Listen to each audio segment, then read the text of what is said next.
Robert W. Red McNeil, Arizona outlaw poet. I'm gonna kind of start in the middle of the story with this. Okay, so he really comes to, he kind of becomes, they know who he is in Phoenix and Florence, because he has a background in wrestling and stuff like that. But the first time he really comes to people's attention is in Holbrook.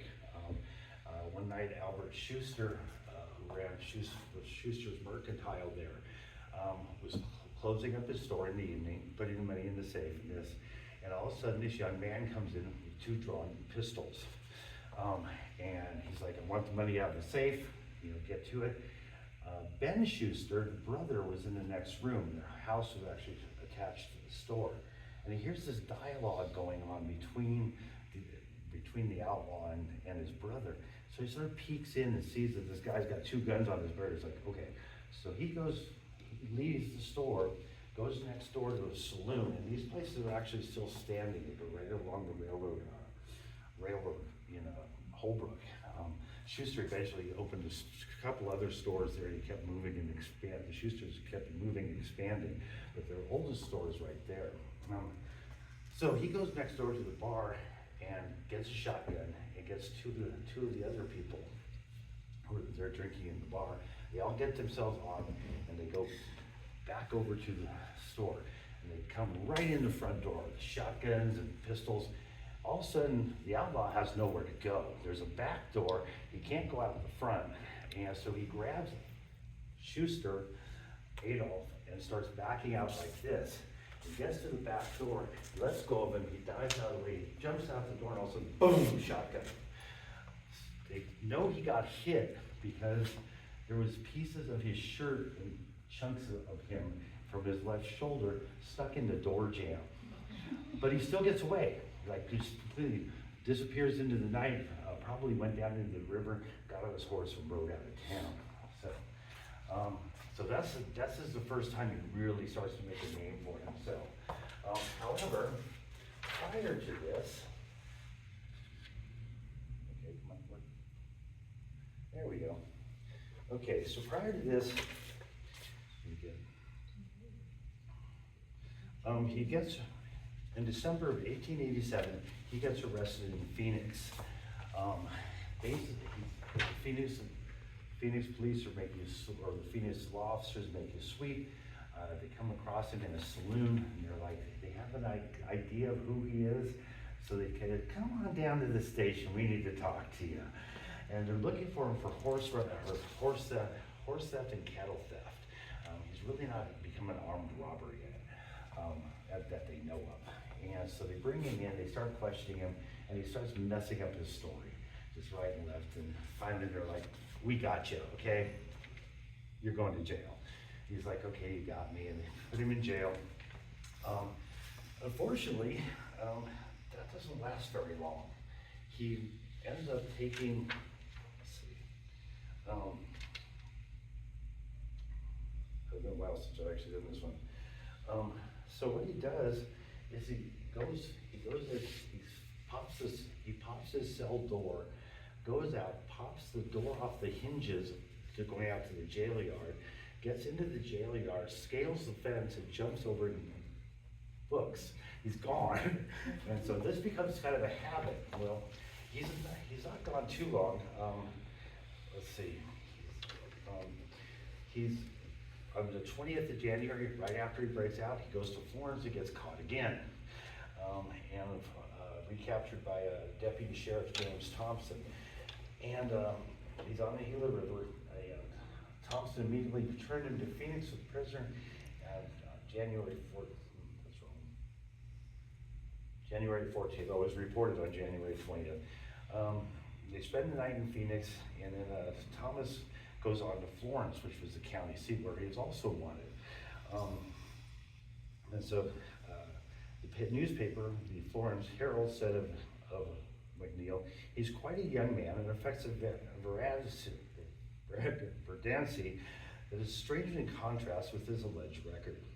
However, the media celebration around the recapture of McNeil was even shorter than the time was on the run. 6 days after reporting he got apprehended, the Phoenix Herald gave notice that the outlaw had escaped again on January 27th. So in there less than a week, and he basically did the same thing. He just lifted the doors off the hinges. So he disappears for a while.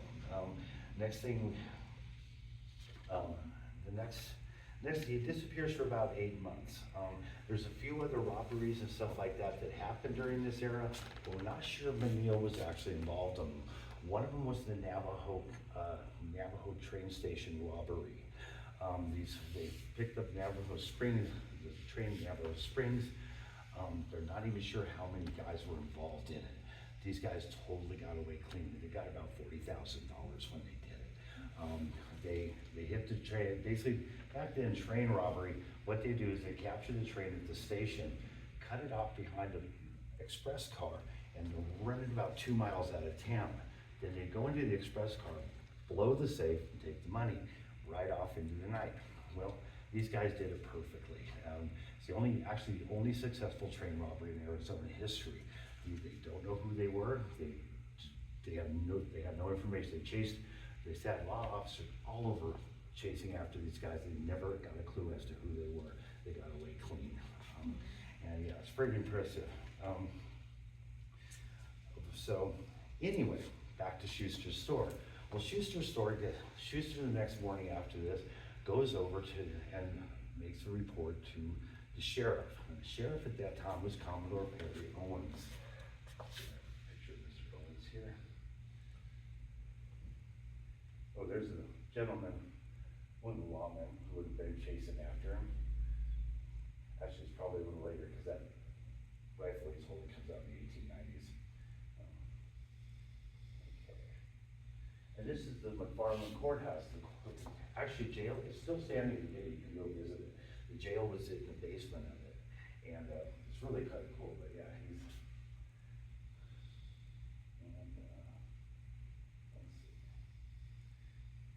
And there's the hash knife Cowboys. Okay, bunch of rough looking guys. So anyway, Schuster goes and reports the robbery, or the attempted robbery, to Commodore Perry Owens, who was the sheriff of Apache County. And sheriff goes looking for Red McNeil. They now pretty much know who he is. He's become somewhat famous at this point. And but Owens, unfortunately, does not have a description of him. He just knows they think he has red hair, about how tall he stands, but there's no photographs. There's nothing to go on.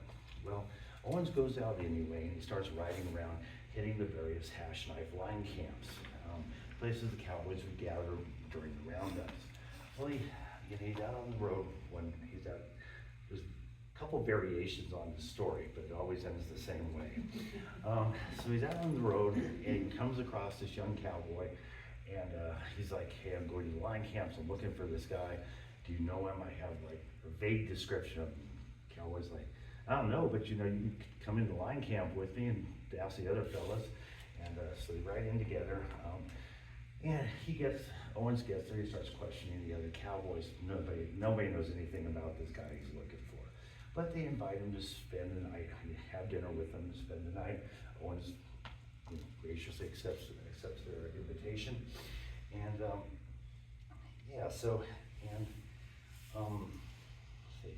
well, the next morning he wakes up and the young cowboy he rode in with is gone. But he starts questioning the guys again over breakfast, and they're like, can you tell me anything about him? They're like, well, you know him. And he's like, no, I don't know him. I have no description. He goes, no, he's the guy you rode in with yesterday. So, according to the story, let's see if we can find it. When Owens went back to his saddle, he found a note pinned to it. Now on the note, and this is the first of the poems they have, it says, "Pardon me, Sheriff, I'm in a hurry. You'll never catch me, but don't you worry." It was signed by Red McNeil. Well, a little after that, That's his first poetry. Yeah, that's the first one. He gets better. He's actually a better poet than Black Bart was. But anyway, so a little later, the Schusters received a letter in the mail, and much longer poem. I'm gonna read it because I can't memorize it. Oh, sure. Okay, so basically they open it up and it says, I am the prince of the Aztecs. I am perfection at robbing a store. I have a stake from Wells Fargo, and before long I will have more.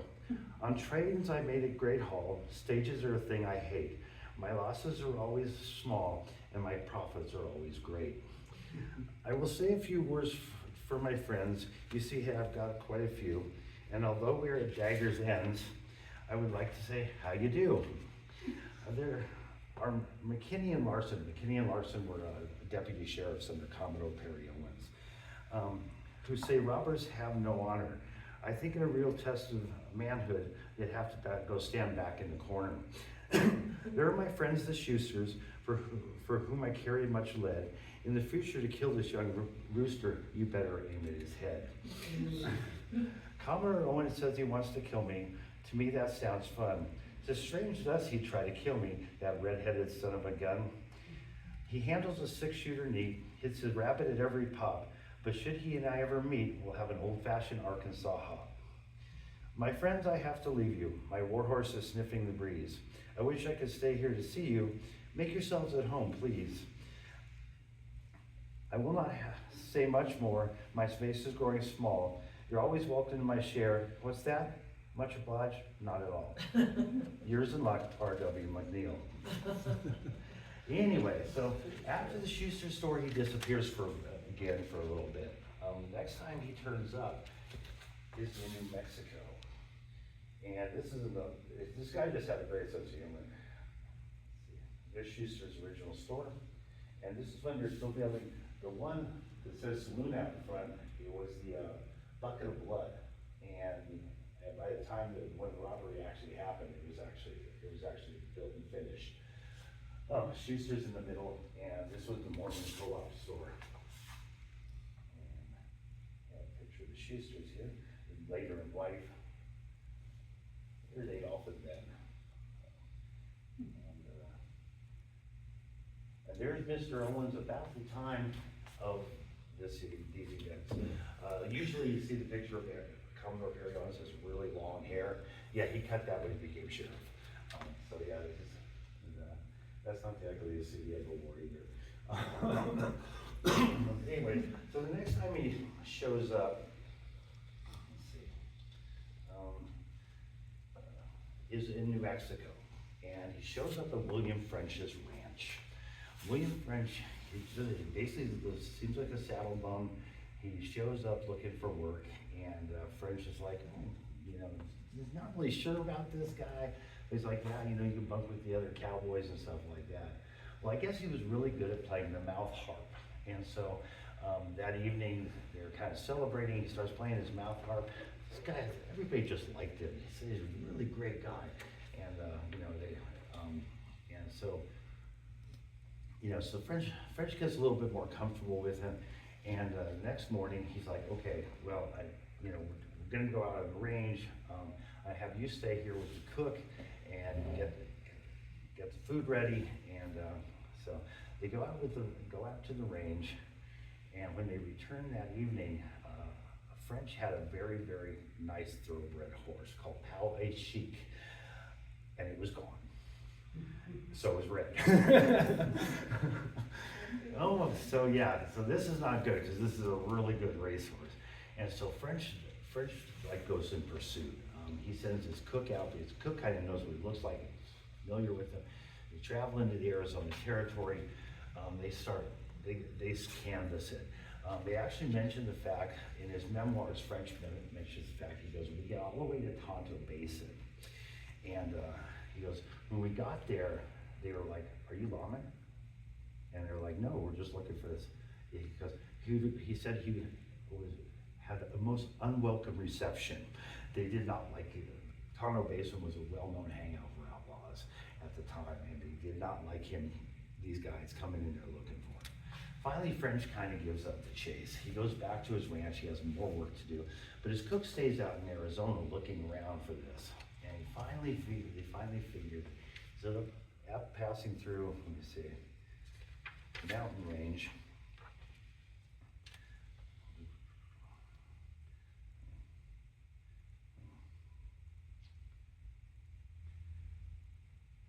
anyway, mountain range right there on the border of New Mexico. And he actually comes across the trail of the horse and is on this really bad, and he starts following it up. He comes to a place where it's really like rocky and shale. Well, from what and all of a sudden the horse hooves just disappear. And so he looks over the side, and down in the canyon underneath is a horse. The best he could figure out is that so he goes back to French, they come back and look at it, they go down and visit the horse. What they figured happened was that, well, what they found out happened, McNeil kept walking, took the saddle, took the stuff, and he went to his cabin just a little further up. And he stayed with the owner of the cabin, and he told him what happened. He said he's riding his horse along, the horse spooked and reared up. He jumped off, and the horse tumbled down the thing. So McNeil sells the guy at the cabin and all the bridles, gets about $10 for it, and goes on his way whistling back into Arizona territory. Well, at one point, French actually did, because he wanted to try to catch this guy, had offered $1,000 reward for him. Well, and one day, a little after this, an envelope shows up at his house, and he said it looked like it got carried around in a dirty pocket for like weeks before it ever got mailed. So he opens it up, and it's one of the wanted circulars, except Red McNeil had got to it. So he crossed out his own name as Wanted Red McNeil, put in French's name, and then crossed out reward offered by Red McNeil. So he just keeps kind of doing this kind of thing. So see, back in the Arizona territory, let's see here. So William French later wrote, he said, basically with the death of the horse, they were trying to improve their stock, and with the death of the horse, they weren't able to do it. So he's like, but he said, the thing about him, he goes, I really wanted to hate him. He pretty much messed up all my plans, but he goes, but I just found he was not devoid of a sense of humor. And I really kind of ended up liking the guy. When I found out whatever happened to him, I felt really bad about it. So on the evening of March 20th, 1889, four masked men allegedly boarded the engine of the Atlantic and Pacific train at Canyon de Outlaw. McNeil was not involved in this robbery, and they found out later, but originally he was a suspect because he's getting a reputation. Turned out the four guys who robbed it, Bucky O'Neill went after them, and he chased them over 600 miles into Utah, even though he didn't have any jurisdiction in Utah, but that's beside the point. And then there's Mr. French.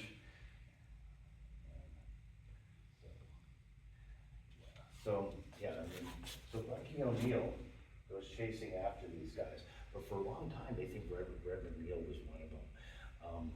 They later found out it wasn't. He ended up catching him, and it makes Bucky O'Neill's career. He becomes extremely famous after this, to the point that at the next election, he decides not to run for re-election as sheriff. He runs for Mayor of Prescott.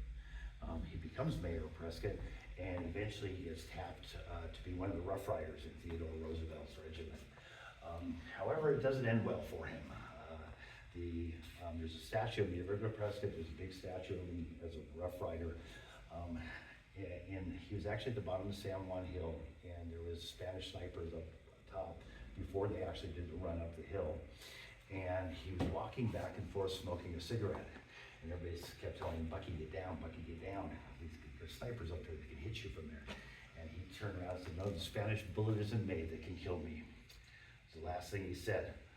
Seconds later, the bullet went right down his throat, blew the back of his head off. That's called hubris, boys and girls. Don't say stuff like that. Things will go wrong, but it did actually make him really famous. Let's see. So the next time we run it, so he's still wandering around. Brendan McNeil's still wandering around. They did figure out he was involved in the train robbery, and so next time he appears is up in northern Arizona, and outside of Winslow. And Pete Jacoby, deputy, had been tracking him for some time. He stumbled into his lair about 40 miles from town down in this canyon. There's a little cabin down there, and he realized that he's probably down there. So Jacoby goes back into Winslow, and he gets reinforcements, 2 other guys. And they go back to the cabin. What they decide to do is they're going to come in from both sides and basically get him in a crossfire. Well, this seems like a really good idea. But they're on one side right now, reconnoitering how they're going to go in there. And all of a sudden they realize there's some guy standing on the other side of the canyon with a Winchester. So, and firefight ensues. Firefight ensues between the 3 lawmen and this Brett McNeil. And they know it's McNeil. He's just sitting bam, bam, bam. And they're taking cover and everything. And he's got a big rock he's kind of slipping behind, coming up and shooting. And they exchange a bunch of shots. Finally, the lawmen are like, okay, this isn't working. We're gonna get stuck here. So they retreat, and what they're gonna do is come around the edge of the canyon and come down behind him. Well, it seemed like a really good idea, a working plan, but you know, Red, he's a fairly wily fellow. And by the time they get down behind that boulder, he's gone. Once again, he's escaped. But, you know, being that he's Red McNeil, he left a note. Okay, so when they get there, he actually decided not to do a poem this time. It's just a letter. He said, "Dear friends, I hope you'll not be insulted at the reception I gave you. For you see, that it was my birthday, and I thought I would celebrate with a little pyrotechnical exhibition on a small scale. I have so few visitors here, and I'm glad to have someone who will come around, no matter what his business is. I am always ready to welcome him by firing a few shots with my Winchester as a salute. Some people do not admire this style of greeting. They cannot see the joke. I hope you, my cunning friends, will appreciate this full value. People say the train has been robbed. That is terrible. Who robbed it? I do hope you and trust you good gentlemen will do all you can in power to capture these guilty parties. Run them to their rendezvous. Give them no quarter. Such depredation should be stopped at once. With best wishes, I remain yours here till Clear Creek runs dry, R.W. McNeil. P.S. You gentlemen owe me a box of 44 cartridges." Oh. Okay, and yeah, so and these poems are getting published in the papers. I mean, so they're actually, I mean, he's really becoming way more famous than he should have wanted to be. About a month later, May 16, 1889, McNeil, the notorious horse thief and train robber, has been at it again. They've told the story about the Schuster robbery. They tell the story about the firefight with Jacoby, and it's kind of funny because in the original article in the Winslow News, the author noted, McNeil likes to let people know in his own way that they have had the honor of entertaining the most daring outlaw that now enjoys liberty in Arizona. McNeil is no ordinary wrestler, and except when he holds up a train, has no pals, preferring to play a lone hand. The newspaper admitted there's something to admire in this daredevil recklessness. So the next time we run across him, he's got a pack animal. He's being led by a Navajo scout, and he's heading out through northern Arizona. And they said he's just moseying along. Seems to be in no big hurry. Somebody ran across him, somebody saw him, and he's just sort of going along like it's no big deal. However, it appeared that deserting the Arizona Territory and heading north in the high deserts of Utah, it was there that his fortunes turned south.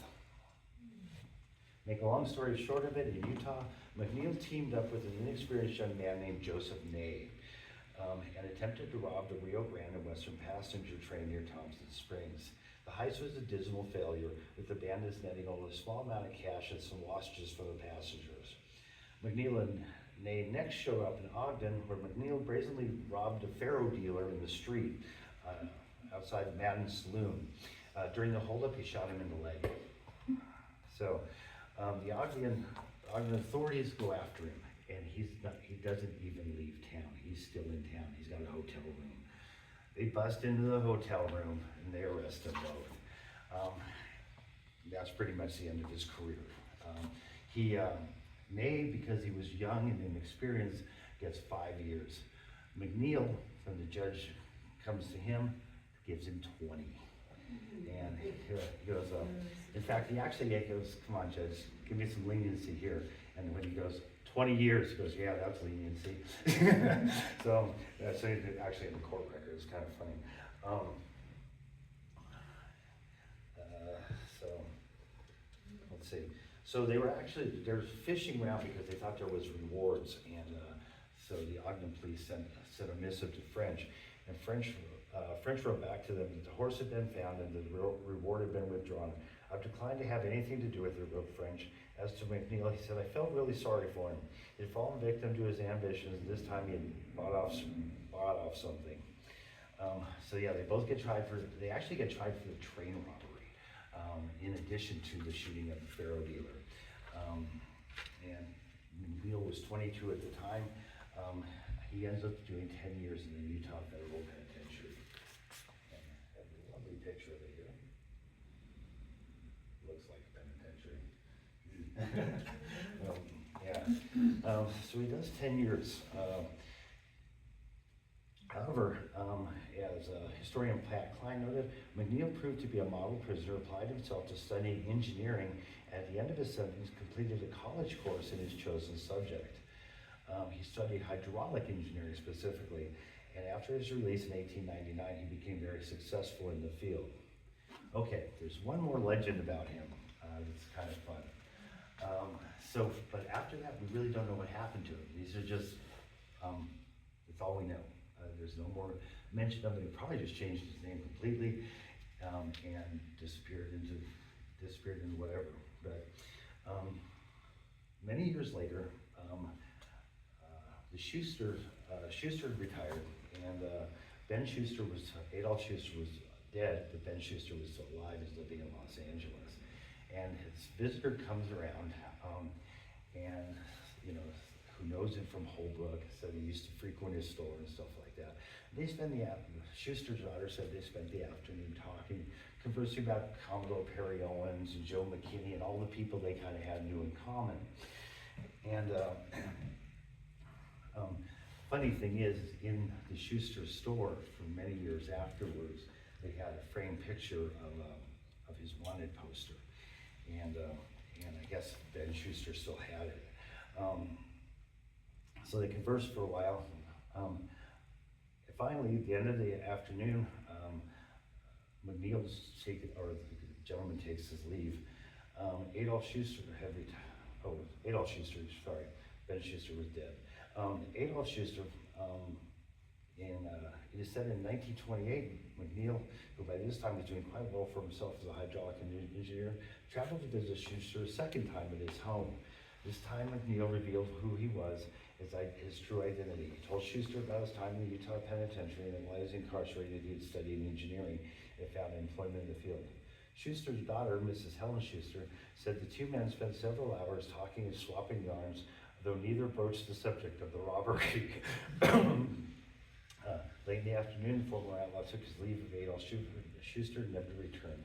It is unknown what happened to McNeil after his visit to Schuster in Los Angeles. He literally disappears then. And so, and pretty much, that's the story of Mr. Red McNeil.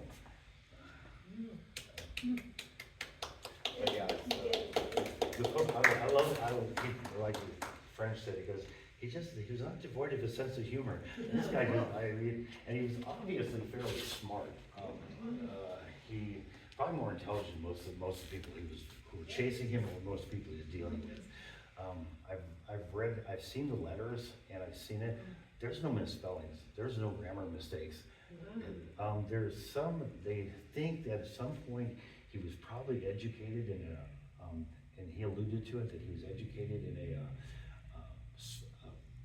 parochial school back east before he came west.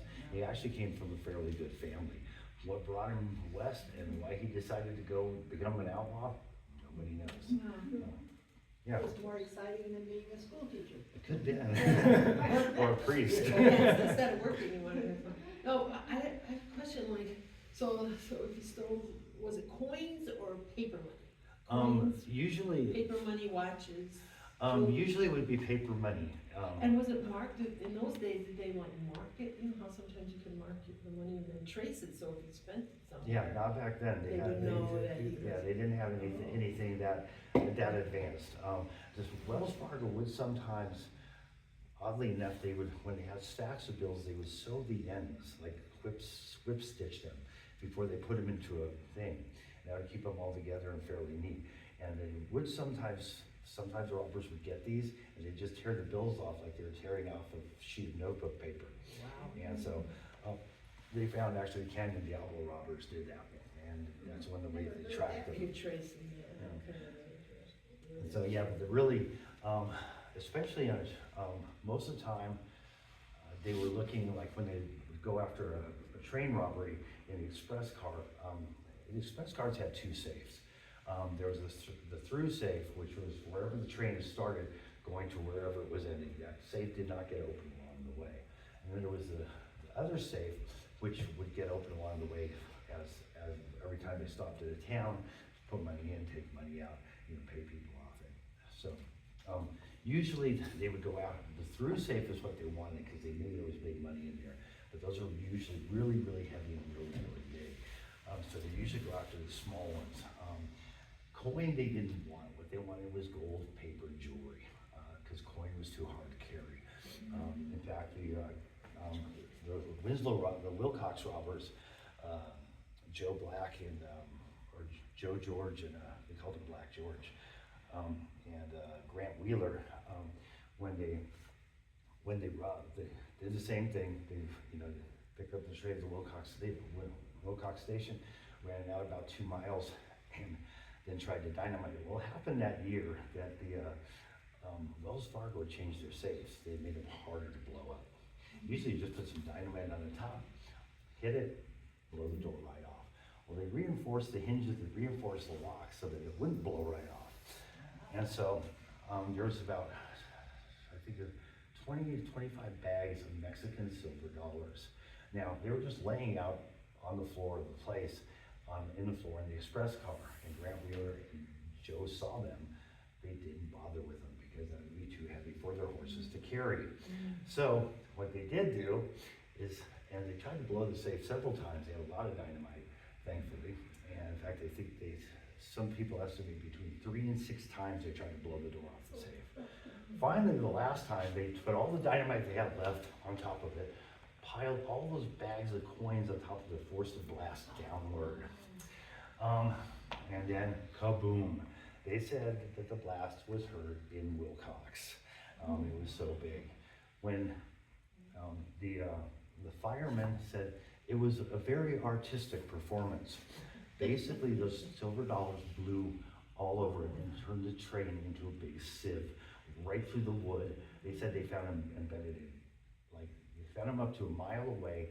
Some of them embedded into the trees, they'd embedded in telephone poles, and they said there was a small time silver rush right after the train robbery for the people from Wilcox going to look for those. But yeah, basically they didn't want that. Actually, one of the really weird things is they had a diamond earring had been blown out of the safe all the way across and stuck in the wall of the far end of the train.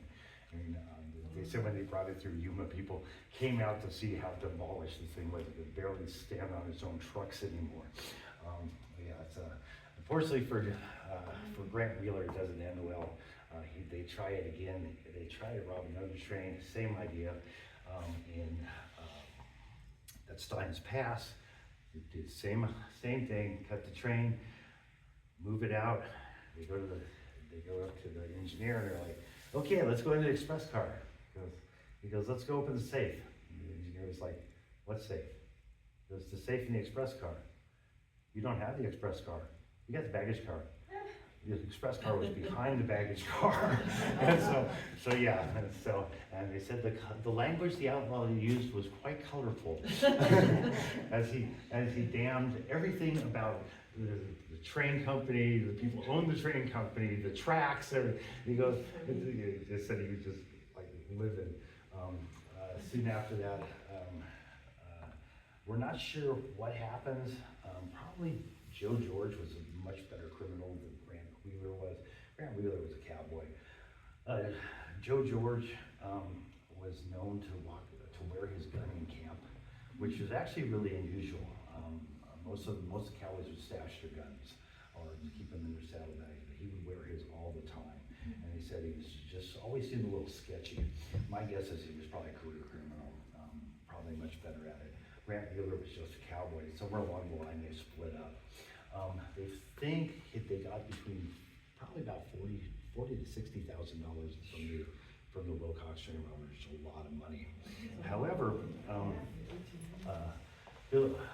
Billy Breckenridge, who was a railroad detective who worked at Tombstone as Johnny Behan's deputy during the Earp feud, became a detective for the Southern Pacific, and he actually followed Grant Wheeler, picked up his trail, followed him all the way up into Utah, and as the posse is closing in on him,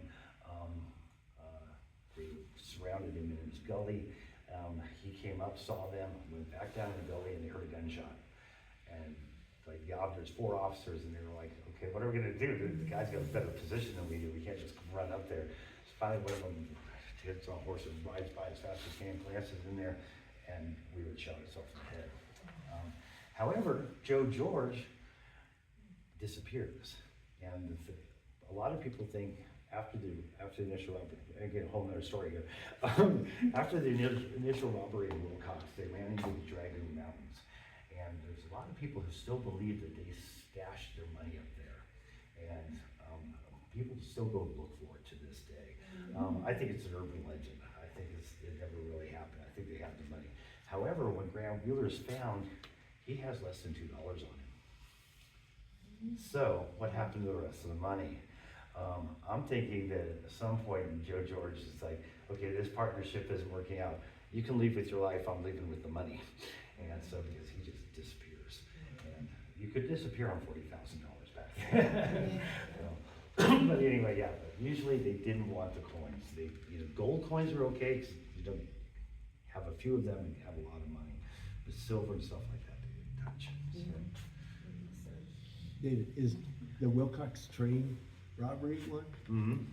Are those, I'm not sure which one it is, but are those, I heard that those coins are still scattered. Nobody's. Yeah, they're every once in a while they say people go out about 2 miles outside of Wilcox, and they'll come across them. They were Mexican silver dollars, and occasionally somebody will find one out there. So After all these years. I had a question about horse travel. You said he traveled 800 miles. If you went 20 miles a day, that's 40 days. It took they chased them for almost a month and a half, I think. They stopped along the way. They would ranches and stuff like that, and the officers were able to trade their horses.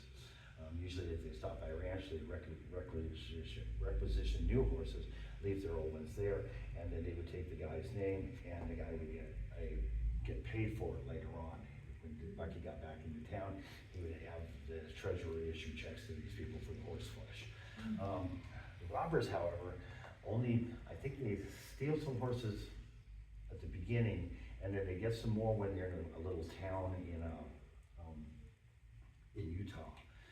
In fact, they almost get caught, when there's a little Mormon town, and they realize that they have these bad guy robbers in the town, and they surround them. They almost get them.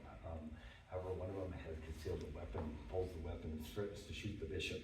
And then the Mormon's like, give up the guns, and so they get away. But that's the only time they actually change horses, in fact, and by the time the Bucky O'Neill catches up to them, their horses are played out. They desert their horses because they are so played out and try to run on foot, and they get picked off one by the posse. They actually don't get killed, they get arrested, and then they get shot. What kind of clues do the posse look for to find, 800 miles of hell? Oh, yeah. And these guys, they were doing stuff like, they were splitting off, like two of them would ride off and ride along like about a quarter mile off the trail so that it looked like they split, and then the tracks would come back together after a few miles. But Bucky had a professional tracker with him, and this guy was good. And all they had to really do was follow the tracks. But these guys really tried to do the best they could to elude him. They rode off on small trails, they just hunted him down. I'm always amazed. There's another story, the Bisbee Bandits, after the Bisbee Massacre. Two of them went down into Mexico, and well into Mexico, and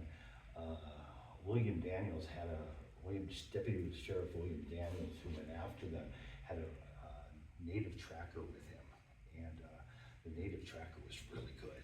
He found them both, and it amazes me that they could do that. I mean, unfortunately, there's very few instances where the trackers actually get to talk. It's usually the officer who gets the glory, and the tracker, because a lot of them are Native American. A lot of the trackers were Native Americans, and so they got no credit at all for helping. But they're usually the ones who are really good at it. So, so the 600 miles is a heck of a chase. Yeah. Is that their main objective, just to get this guy, or do they try to get other people along the way? They're pretty much usually, especially for train robbery, because at that time train robbery was actually a capital offense. They never hung anybody for it, but you could be hanged for it. And so train robbery, and this is at the behest of the Atlantic Pacific and the Southern Pacific, they were really wanted train robbers. They didn't want it to become a thing. So they were offering huge rewards for these guys. So yeah, the sheriffs and the lawmen just went after these guys specifically. They didn't care about anybody else, cattle wrestling, horse wrestling. No, they wanted these guys because the rewards were so great.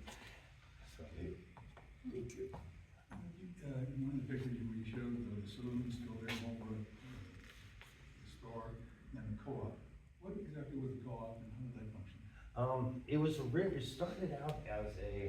It started out as a Mormon, because Holbrook is one of those weird towns in that county that isn't Mormon. But the Mormons, it was the railroad shipping point. And so the Mormons would come there from St. Joseph and everywhere, all the other little Mormon towns around there, and that's where they do their trading. And also where they would sell to people who were outside of the community. So they could market there, they could sell their goods there, and they'd also come to trade with one another, and because it was the main shipping point. Nowadays, the trains just blow right through it, but at the time, the reason Holbrook ended up being the county seat was because they did have this right on the Southern Pacific line, and it was also very close to all the cattle ranges, which Winslow was not, even though it was also on the Southern Pacific line.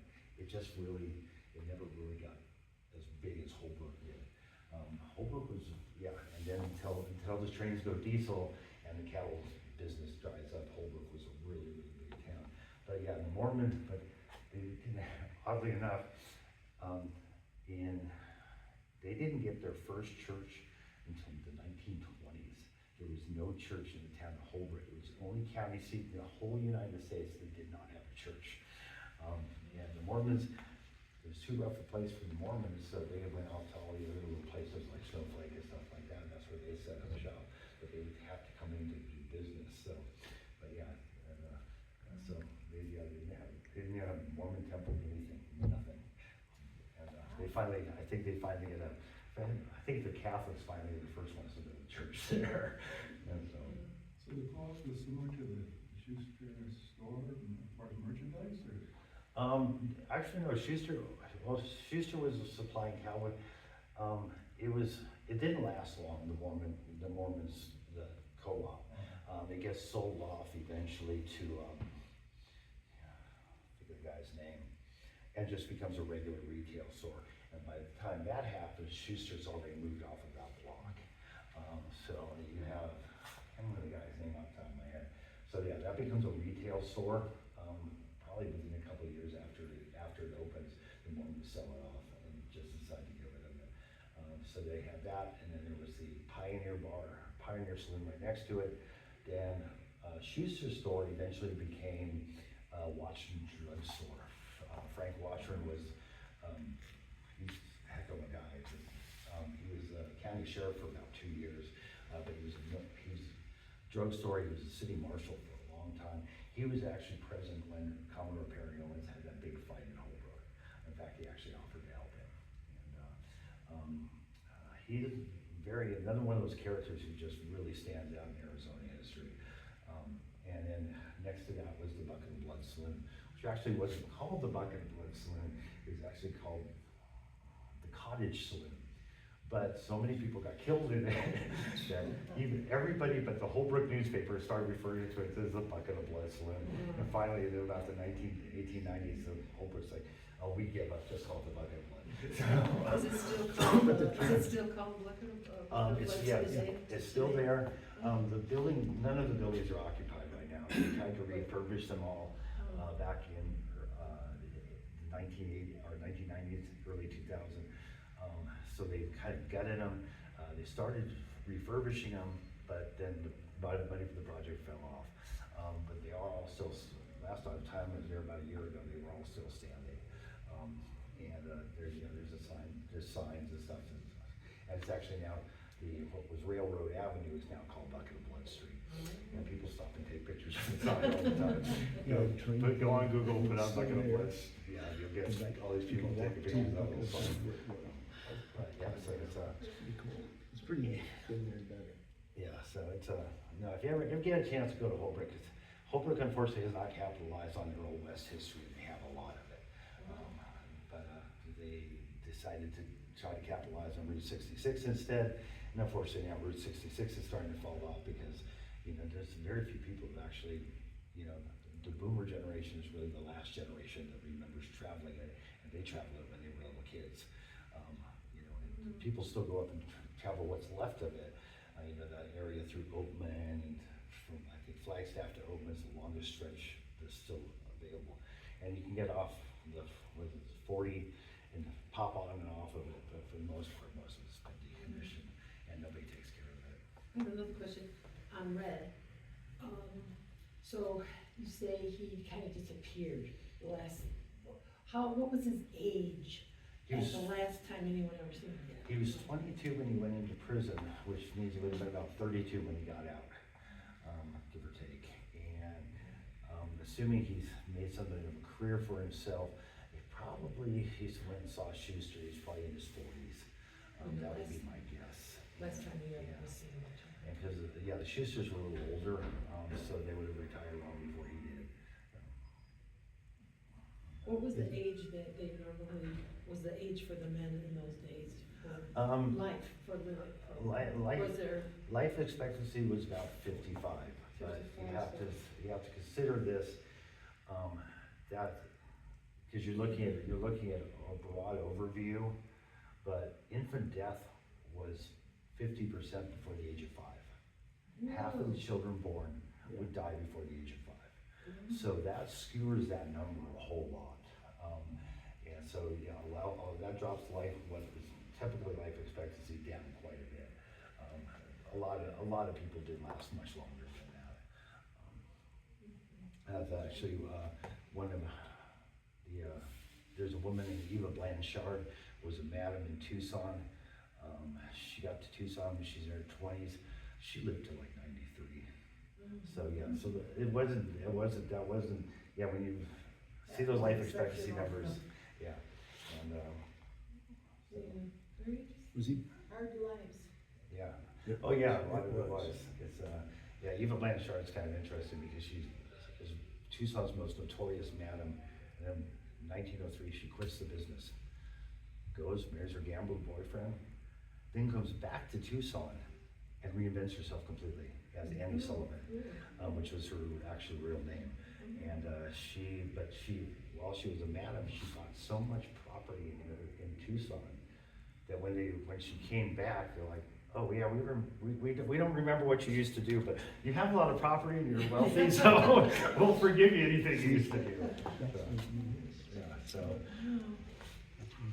That what you talked about the last She time? missed, Yeah, yeah, she missed it, she wanted to come, Yeah. missed it. Yeah, but yeah, her gambler boyfriend lives into his 80s and she lives into her 90s. Yeah, It's a long time there.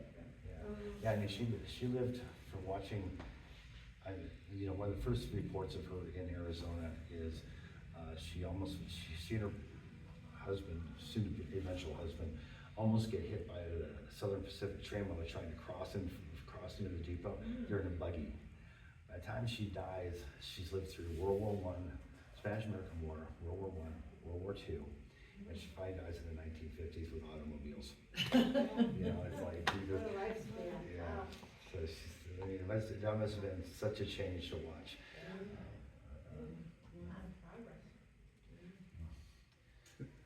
Anything more? I can't remember if you ever talked about him, did they ever find him, where is he buried at? Nobody knows. Nobody still knows. Yeah, I think Brett McNeil, my guess is he probably changed his name. In fact, he actually goes into prison under a different name, because he gives a fake name, and they try him under the fake name. So that was actually a really hard thing to find. Finally got a hold of the guy in the Utah prison system, he goes, yeah, we got him. He goes, yeah, because we knew who he was, but we'd already tried him under this name, so we put it in as an alias on his rap sheet, and Brett McNeil, so. They didn't have birth certificates up to a certain point, so they could just say, call Joe Smith, Oh, yeah. John Jones. And they'd believe it, 'cause they had no birth certificate to go on. Yeah, I'm pretty sure that Joe George was an alias, Black Joe, or Black George, as they used to call him. Yeah, I'm pretty sure that's an alias. And some of these guys, I mean, they made them really simple. It's, you get a lot of John Does. So, Yeah. Oh, very nice. anyway, I hope you enjoyed it. I'm gonna go have lunch.